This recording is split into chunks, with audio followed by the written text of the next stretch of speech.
I've always considered myself a pretty normal person. I work a regular job, live in a small but cozy apartment, and keep a tight circle of people I trust. My girlfriend Amanda and I had been dating for about 2 years at the time this happened. We were talking about moving in together, and everything in life just felt settled, safe. Back then, I worked the evening shift at a local hardware store, usually getting out around 9:30. I'd call Amanda on the drive home most nights, just to chat and unwind. She'd always wait up for me, usually with leftovers warmed and ready. It was our routine, one of those simple things you take for granted. The night it all started was nothing special. The weather was mild, traffic was light, and I remember feeling unusually relaxed. On my way home, I stopped by a gas station I'd been to dozens of times before. I just needed to top off my tank and grab a drink. It's strange how something so ordinary can end up being the start of something you'll never forget or forgive. Amanda and I had one of those quiet, steady relationships. We weren't flashy or overly romantic, but there was comfort in our rhythm. Sunday mornings were for pancakes and old movies. Tuesday nights were for takeout and board games. She kept a toothbrush at my place, a drawer with some of her clothes, and a coffee mug she insisted on using every morning, the chipped one with a faded cartoon cat. We'd talk about everything. I remember one night, maybe a month before all this happened, we lay on the couch just talking about our childhoods. She told me about how her mom used to sing to her during thunderstorms, how she was afraid of the dark until she was 13. I shared how my dad taught me to drive in an empty church parking lot, and how I used to sneak cookies before dinner when I was little. There was this one evening we laughed. I remember clearly. She was sitting on my kitchen counter, barefoot, swinging her legs while I made pasta. Her hair was tied up messily, and she looked at me like I was the only person in the world. She reached out, touched my arm gently, and said, "I feel safe with you." And I believed her, but thinking back, there were things I ignored. Little things. She started taking her phone into the bathroom more. She'd pause texts if I walked into the room, brushing it off with a quick smile. A few times, she said she was tired and went home early, even though we'd planned to spend the night together. Once, I saw her flinch when I reached for her phone by accident, thinking it was mine. At the time, I told myself it was nothing. Everyone needs space, right? People have bad days. Still, something small was shifting. I just didn't see it clearly then. Or maybe I didn't want to. When you trust someone that much, it's easier to believe everything's fine than to ask the questions you're afraid to know the answers to. It was a Thursday night, a few weeks after that gas station stop. I'd gotten off work a little early and thought I'd surprise Amanda with dinner. She didn't answer my text, but I figured she was probably napping or watching something with her phone on silent. When I got to her apartment, I knocked and waited. I could hear voices inside, Amanda's and someone else's. A man. They weren't yelling or anything, but their tones were low, urgent. I paused, unsure if I should knock again or just leave. Before I could decide, the door opened. Amanda looked surprised, not upset, just startled. "Hey," she said, brushing a strand of hair behind her ear. "I thought you were working late." I smiled, holding up the takeout bag. "Got off early. Brought your favorite." She hesitated for a split second, then stepped aside. "Come in. Just watching a movie with a friend from work." The guy didn't stay long. He mumbled something polite, barely made eye contact, and left in a hurry. Amanda said he was helping her with a group project for a work seminar. It sounded reasonable, normal, but still, something didn't feel right. That night I noticed her phone buzzing more than usual. She kept it face down, glancing at it from time to time, but never picking it up. When I asked what was going on, she shrugged. "It's just group messages, work stuff." I nodded, telling myself not to make a big deal out of it. She had never given me a real reason not to trust her. But the next day, while looking for a charger in her kitchen drawer, I found a sticky note tucked beneath a pack of gum. It just said, "Same time next week, be careful." No name, no context, just that. I stared at it for a while, my mind racing. Was it even hers? Was I jumping to conclusions? I folded the note and put it back, telling myself it probably wasn't what I thought it was. I didn't ask her about it. I kept telling myself I was being paranoid. I couldn't shake the feeling that I was reading into something was slowly slipping out of place. It was a Saturday night when everything fell apart. Amanda had told me she was going out with co-workers for drinks. Just a casual get-together at a local bar. I had no reason to question it. But around 10 p.m., I realized I'd left my wallet in her car from earlier that day. I tried calling, but she didn't answer. I figured I'd swing by the bar, grab the wallet, and let her enjoy her night. I parked a little down the block and started walking up. The place wasn't too crowded. I scanned the tables near the windows, and that's when I saw her, Amanda. She was sitting at a booth in the corner, not with co-workers, with the same guy I'd met weeks ago at her apartment. Their faces were close, too close. He reached out and brushed her hair behind her ear, and she smiled. That same soft smile she used to give me. I froze. It felt like the wind had been knocked out of me. My chest tightened. My hands went cold. I couldn't move, couldn't breathe. For a second, I thought I might actually throw up. I forced myself to walk inside. The door creaked, and Amanda looked up. Her smile vanished. She stood up so fast, she nearly knocked over her drink. Wait, it's not what you think, she started. I couldn't even speak. My jaw clenched, fists shaking at my sides. How long? I finally managed to say, my voice barely above a whisper. The guy stood too, looking nervous, confused, but not enough. Not enough for what they'd done. Amanda's eyes welled up. I didn't mean for it to happen. It started a couple months ago. A couple months? That meant it had started while she was still telling me she loved me, while she was still sleeping in my bed. My ears rang. My whole body felt numb. I didn't yell. I didn't cry. I just turned around and walked out, into the cold night air. And that was it. No big dramatic ending. No final fight. Just silence. And the weight of everything I thought I knew crashing down around me. A few days passed before I could bring myself to see Amanda again. I didn't sleep much.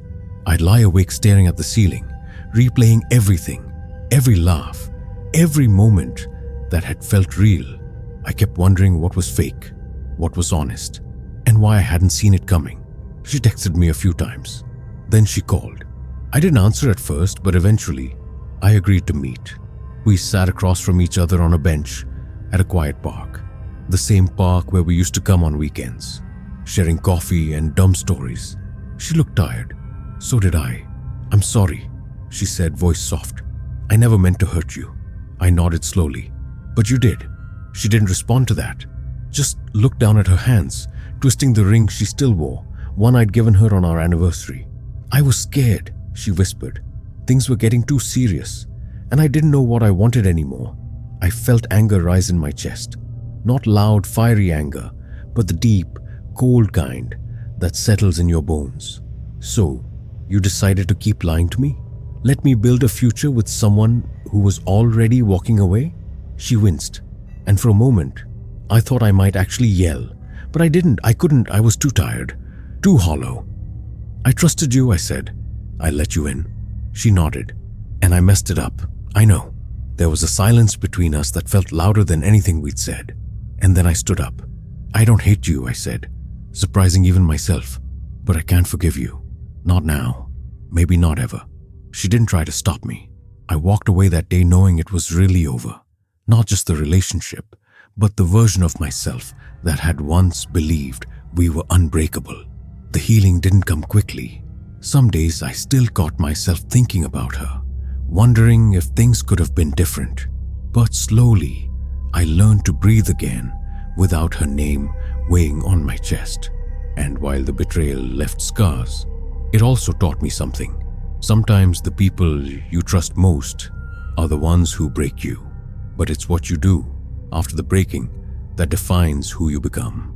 Looking back, I've realized that betrayal doesn't always come with flashing warning signs or dramatic endings. Sometimes, it slips in quietly, through half-truths, missed calls, and subtle changes in someone's eyes. It's not always about infidelity or lies. It's about the moment someone you trusted stops choosing you without ever telling you they've made that choice. What hurts the most isn't just losing someone, it's realizing they were already gone long before you noticed. Trust, once broken, doesn't just heal, it reshapes you. It makes you question every smile, every "I love you," every late night conversation. I've learned that pain doesn't have to harden you. It can teach you to pay attention, to value honesty over comfort, to protect your peace, even when your heart wants to believe the best in someone. So if there's one thing I can say to anyone listening, it's this: trust is a gift, not a guarantee. Give it carefully, and if someone breaks it, don't just ask why they did. Ask yourself why you ignore the silence before the noise. This happened back in 2019, when I was in the middle of one of the most stressful years of my life. I just moved back to my hometown after a bad breakup and was working a night shift at a 24-hour diner just off the interstate. It wasn't glamorous, but it paid the bills. And honestly, the quiet hours helped me clear my head. Every night after my shift, I'd stop by this old gas station a few blocks away. It was open all night, mostly empty, and had this weird charm to it. Neon lights buzzing faintly, an old radio playing static-filled country songs, and the same tired-looking cashier named Dawn, who barely said more than 10 words at a time. It felt like a routine, familiar, safe even. I used to call my sister on the drive home, just to talk about nothing: work, gossip, family stuff, weekend plans. She was the only person I felt really close to back then, the one person who kept me grounded. I remember thinking how peaceful those nights felt, how normal, but now I can't pass a gas station without feeling a chill crawl up my spine, because that night, something felt off. Sister, Lena, I didn't listen, and I had always been close. Being only 2 years apart, we'd practically grown up as best friends. When I moved back home, after things went south with my ex, she was the first person to show up at my apartment with groceries, takeout, and that look she always gave me when she knew I was falling apart but didn't want to say it out loud. Every night after my shift, she'd stay on the phone with me while I drove the dark stretch between the diner and home. Her voice made me feel like things would be okay. We'd joke around, talk about childhood memories, like the time we snuck out and got caught trying to steal candy from a gas station when we were 10. It was dumb, but remembering it always made us laugh. She'd even started this habit of texting me little reminders before I clocked out. Let me know when you're heading home. Stop for gas if you're low, and call me idiot. It was comforting, like she was always looking out for me. One night, she offered to meet me at the gas station after my shift. "I'll grab you a coffee. I'm out anyway," she said. It was random, but sweet. She showed up in her hoodie and pajama pants, holding 2 cups and yawning like she hadn't slept in days. We sat in her car for nearly half an hour, just talking. It was one of those moments that felt real, the kind you don't think twice about at the time, but later, you play it over and over in your head. That night though, I noticed something strange. She kept glancing at her phone, locking it quickly every time a message popped up. Once, I caught a glimpse of the name Tony, but when I asked about it, she just said, "Work stuff." Lena worked at a local vet clinic. There was no Tony that I knew of. I let it slide. After everything she'd done for me, it felt wrong to question her. She was the last person I'd ever doubt. But looking back now, I think that was the first time I saw the cracks, and I chose to look away. About a week after that night at the gas station, things started to feel off. Lena was still texting me like usual. Little check-ins, reminders to drive safe, but her tone felt different. Shorter, rushed. When we talk on the phone, she'd trail off mid-sentence or sound distracted, like her mind was somewhere else. I told myself it was just work stress. Maybe she was tired, but the feeling didn't go away. One night after my shift, I drove past the gas station instead of stopping. I wasn't even low on fuel. I just felt uneasy. I turned onto a side road near the highway and started heading home when I saw her car, Lena's black Civic, parked along the side of the road about half a mile from the station. Her headlights were off. The engine was running. I slowed down as I passed, confused. I didn't stop. I figured maybe she pulled over to take a call or something. But when I texted her a few minutes later, "You good?" she replied instantly, "Just getting ready for bed." Why? That made my stomach twist. I didn't confront her. Not right then. Maybe I didn't want to know the truth.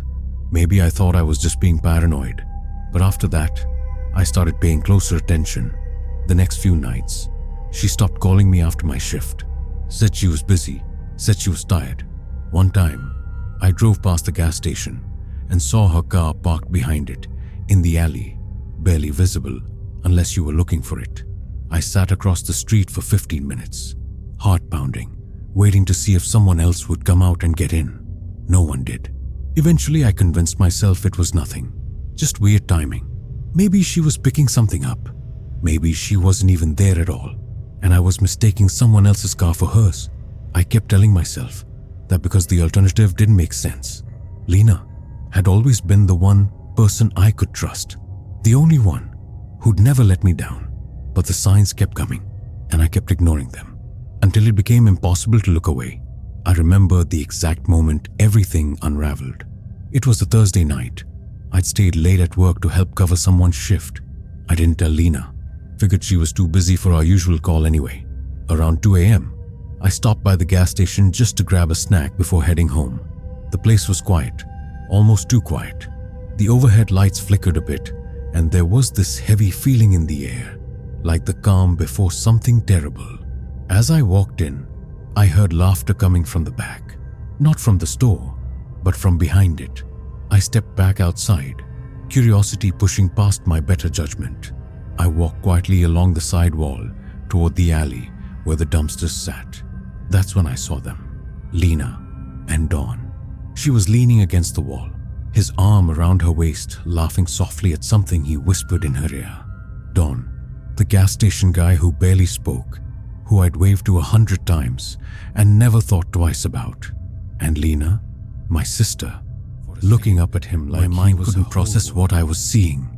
It felt like a scene from someone else's life, someone else's nightmare. Then she saw me. Her face dropped. She pushed away from him, stepping forward like she might explain. But I couldn't hear anything over the pounding in my ears. "You lied to me," I said, voice shaking. She tried to say something. I don't even remember what, but I backed away. "How long?" I asked, my throat dry. Don didn't say a word. He just stared, like he didn't know what to do with his hands. Lena looked like she might cry. 3 months, she said quietly. "It just happened." I felt like the ground shifted beneath me. All those phone calls, all those check-ins, all that love. It had all been wrapped around a lie. I didn't yell. I couldn't. My whole body felt cold, like my blood had frozen inside me. I turned and walked away, not because I wanted to, but because I didn't trust myself to stay. That night, the gas station stopped feeling familiar. It became a place I can't even drive past without remembering how betrayal can wear the face of someone you love most. After that night, I barely spoke to Lena. I avoided her calls and ignored her messages. I needed space. Space to make sense of the mess she dragged me into. But the silence didn't make things easier. It only made the hurt grow heavier. A week later, she showed up at my apartment unannounced. I wasn't ready, but I let her in. We sat across from each other on the couch, the tension thick enough to choke on. "I'm sorry," she said, eyes red and tired. "I never wanted to hurt you." I swallowed the lump in my throat and tried to steady my shaking hands. "Why didn't you tell me? Why all the lies?" She looked down, biting her lip. "I was scared. Scared you'd hate me. Scared I'd lose you." "I don't hate you," I said, voice barely above a whisper. "But I'm not sure I can trust you anymore." She nodded slowly. "I understand." We sat in silence, the only sound, the faint hum of the city outside. I realized that night the damage was done. There was no going back to how things were. Trust once broken isn't easy to rebuild. But I also understood something important. People make mistakes, sometimes terrible ones.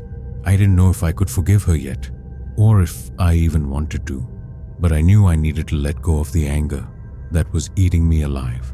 In the weeks that followed, I started to find peace in small things, driving past the gas station without turning away, answering my phone without fear, laughing again with friends.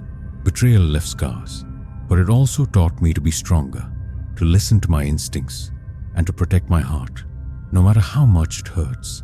Because in the end, healing isn't about forgetting what happened. It's about learning how to live with it and moving forward anyway. Betrayal from someone close shakes you to your core. It makes you question everything you thought was true, not just about them, but about yourself. How could someone you trusted so deeply hide a part of their life from you? And how did you miss the signs? But the hardest part isn't just the betrayal itself. It's the silence you keep afterward, the questions that have no answers, the moments you replay again and again, wondering what you could have done differently. I've learned that trust isn't a guarantee. It's a choice we make every day with the people in our lives. And sometimes, people choose to break that trust, not because you weren't worthy, but because they were lost themselves. So if you ever find yourself doubting someone close, listen to your instincts. Pay attention to the little things you might want to ignore, because sometimes the smallest signs are the loudest warnings. And when betrayal comes, don't just mourn what was lost. Look for the strength inside yourself to heal, to grow, and to keep trusting, carefully but bravely. I never thought a quick stop at a gas station could change everything. It was a chilly autumn evening, and I was driving back from visiting my cousin in another town. The roads were almost empty, and the moon was just a thin sliver in the dark sky. I was tired, but wanted to make it home before midnight. The gas station looked like every other one, a small, brightly lit building surrounded by empty pumps. There was a faint smell of gasoline mixed with the crisp night air. The cashier was a young guy, probably no older than me, who gave me a quick smile when I walked in. I grabbed some snacks, paid, and stepped outside, feeling a strange calm wash over me. At the time, everything seemed normal, but as I got back in my car, I noticed something that made my heart skip a beat, a shadow moving near the edge of the parking lot. I told myself it was nothing, just my imagination. But looking back now, I realized that moment was the start of something I never wanted to face. I was feeling pretty exhausted, but there was something oddly comforting about that little gas station. The young cashier, Jake, had this easy smile and a way of making small talk that felt genuine. When I asked about the weather and made some lame joke about how quiet the road was, he laughed, a real laugh that made the place feel less empty. We talked a bit while I picked out snacks. He told me about his plans to save up for a car and how he loved old horror movies.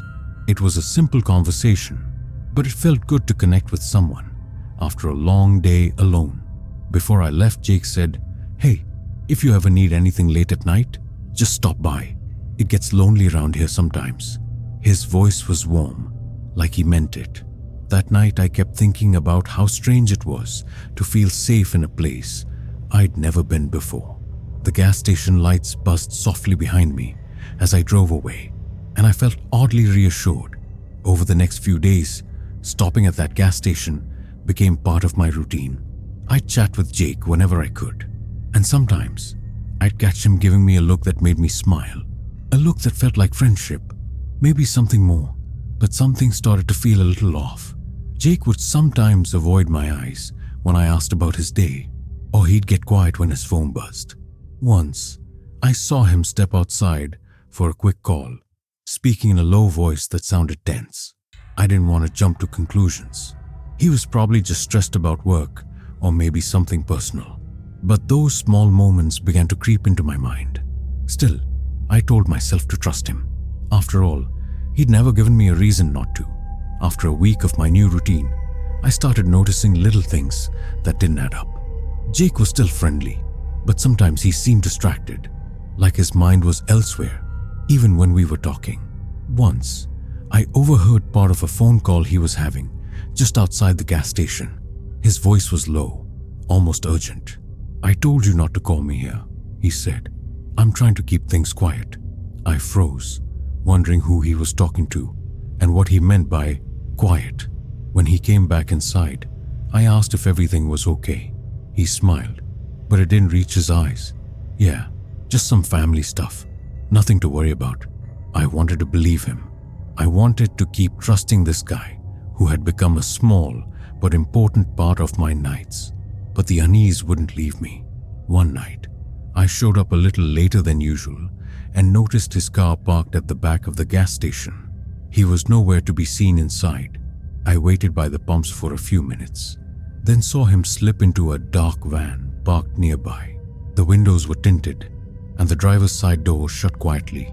I felt my heart race, but told myself it was nothing. Maybe he was helping a friend or doing a side job. Everyone needs extra cash, right? Still, doubts began to gnaw at me. When I asked him about the van the next day, he laughed it off. "It's my cousin's. Sometimes he needs a hand." But that night, as I lay in bed, I couldn't shake the feeling that something wasn't right. Trust is fragile. Once you start questioning it, even the smallest things can seem like red flags. I kept trying to push the thoughts away, telling myself I was just overthinking. But deep down, I knew I was waiting for the truth to come out. It all came crashing down on a cold Friday night. I was stopping by the gas station later than usual. The streetlights outside flickered and cast long shadows on the cracked pavement. I grabbed a soda and some chips, planning to eat in the car before the long drive home. As I walked toward the back of the building, I heard voices, low and urgent. Curiosity pulled me closer. Peeking around the corner, I saw Jake talking to two men I didn't recognize. Their faces were tense, and the way Jake's hands moved made it clear this wasn't a friendly chat. One of the men handed Jake a small wrapped package. He slipped it quickly into his jacket pocket. Hammered in my chest as I watched them exchange words I couldn't hear. Suddenly, one of the men glanced up and caught my eye. Panic surged through me. I ducked behind a dumpster and stayed silent, barely breathing. When I finally got back into my car, I couldn't shake the feeling of betrayal. Jake, the friendly guy who'd made me feel safe, was involved in something dangerous, something secret. That night I felt sick. Cold sweats rolled down my back as I sat in the driver's seat, staring at the steering wheel. All the small moments I'd brushed off, the secretive calls, the late night meetings, suddenly made sense. The truth was worse than I'd imagined. I wanted to believe there was some explanation, some innocent reason, but there wasn't. I realized then, the trust, once broken, changes you. It makes the world feel colder, darker, and that gas station, once a place I felt comfort, had turned into a reminder of how wrong things can go when someone you trust hides their real self. I couldn't keep pretending I didn't know. The next day, I went back to the gas station, my heart pounding with dread and anger. Jake was there, behind the counter, looking the same, but somehow different, like the secret he carried weighed down his shoulders. I pulled him aside, away from the few customers. "Why didn't you tell me what you were doing?" I asked, voice tight. He swallowed hard, avoiding my eyes. "I didn't want to drag you into it. It's not what you think." I shook my head. "Then what is it? Why the secret meetings? The packages? The lies?" He finally looked at me, his eyes filled with a mix of guilt and fear. "It's illegal, yeah, but it's just to get by. I never wanted to hurt you."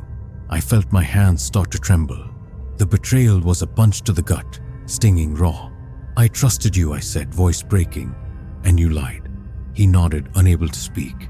That moment shattered something inside me, but it also made me realize something important. People aren't perfect. Sometimes they make bad choices, even when they care. I didn't know if I could forgive Jake, or if I even wanted to, but I knew I had to protect myself. I stopped going to the gas station. It hurt, but I needed to heal. Over time, I learned that trust is a gift, and when it's broken, it takes courage to move forward. I still think about that night, and the person I thought I knew, but I also think about the strength it gave me to walk away. Trust can be one of the most fragile things we hold. We give it to people because we want to believe in them, because we hope that they'll be honest and true. But sometimes, even the people who seem the most genuine are hiding parts of themselves. My experience taught me that betrayal doesn't always come in loud, obvious ways. Sometimes, it's in the quiet secrets, the small lies, and the moments you convince yourself to ignore your gut feeling. What's hardest is realizing that trust is a choice we keep making, whether to give it again or to protect ourselves from getting hurt. I don't have all the answers. I'm still figuring out how to balance hope and caution. But what I do know is this: trust wisely, listen to the little warning signs, and don't be afraid to walk away if something feels wrong. Because protecting your heart doesn't mean closing it off. It means being brave enough to learn from the pain and keep moving forward.